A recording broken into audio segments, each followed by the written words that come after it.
There are definitely pitfalls and dangers in this, just like any procedure, but if you're well trained, and a lot of the registered nurses are doing this under the guide of an MD, I think the results can be fine.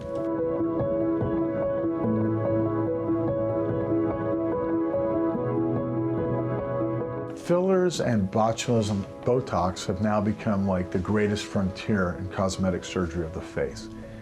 The trends have been, without a doubt, to get away from the invasive full face lifts, neck lifts, and go into more of the minimally invasive facial rejuvenation procedures.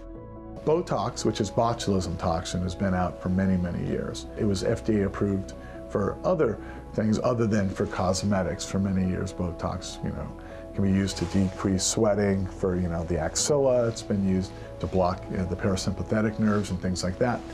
With time, it was found that Botox, or botulism toxin, is excellent to reduce moderate to severe fine lines on the upper third of the face. We're talking the corrugator lines, the procerus line, the frontalis deep creases, and the crow's feet in the periorbital area.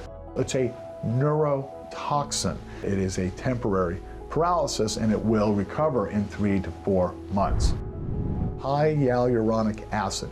This is used to smooth out the nasolabial fold. Juvederm, Restylane. Those are the two most common products in the United States. Juvederm is used to smooth out these real deep nasolabial and these labial mental lines. Juvederm can also be used for lip enhancement and to give you a little bit more plump lips.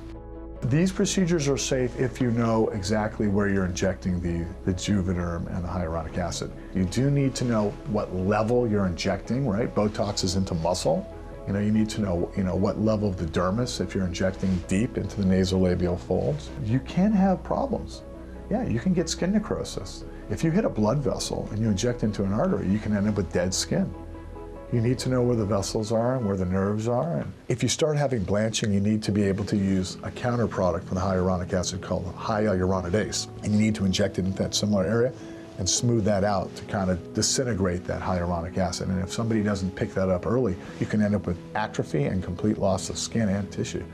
More cosmetic surgical procedures, cosmetic actual surgeries, are done by non-plastic surgeons than plastic surgeons. I don't know how it works in every state in the United States, but I know in California, if you have a medical license, it says physician and surgeon on that license, which means there's no restriction on your license, and that is scary.